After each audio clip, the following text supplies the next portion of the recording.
The recently released 6th Assessment Group 2 report of the Intergovernmental Panel on the Climate Change indicates that 3.5 billion people are highly vulnerable to climate change impacts, and half of the world's population suffers severe water shortages at some point in a year, and 1 in 3 people are exposed to deadly heat stress. While these are global statistics, Uganda has observed changes in frequency and intensity of rainfall, increased frequency of flooding, unpredictable seasons, and other climate-related disasters. These changes are projected to increase if Uganda and the rest of the world do not take concerted actions to tackle climate change. We all have a commitment to limit global temperature rise, preferably to 1.5 degrees Celsius, or at least to below 2 degrees Celsius above pre-industrial levels by 2050.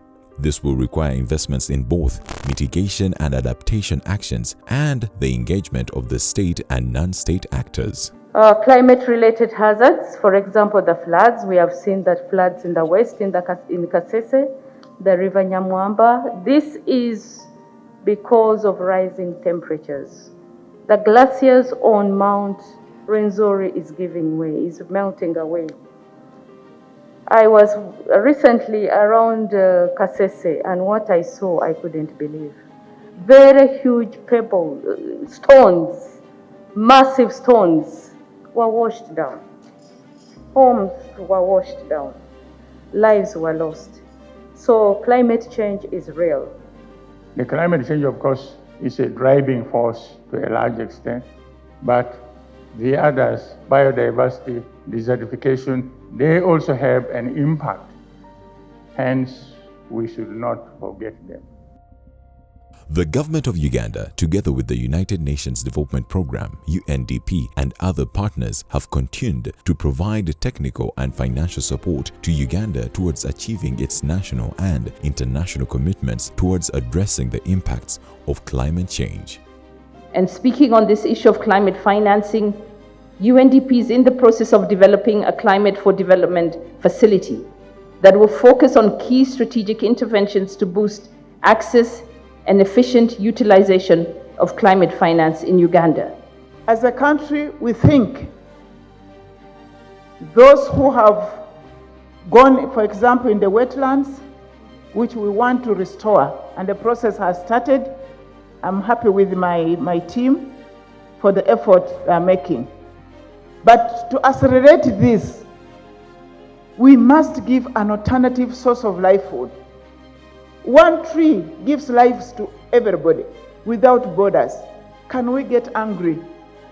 Can we put the few bad elements among us to order?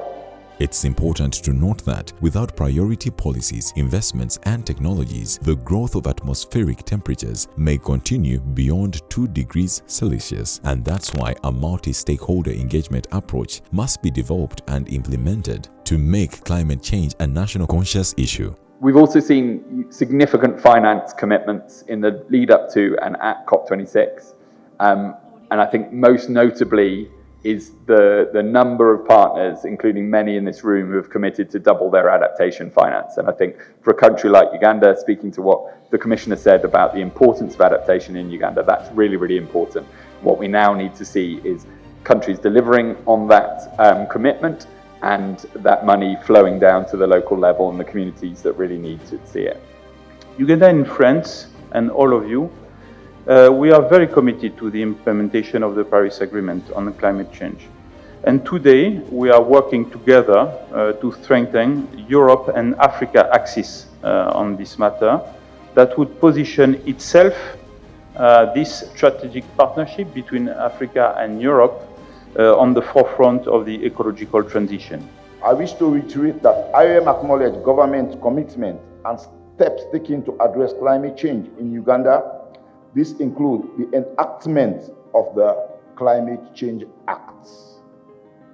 Yet, in spite of these steps, far more effort is still needed, not just from the government, but from all people in this part of Africa and Uganda's friends and partners.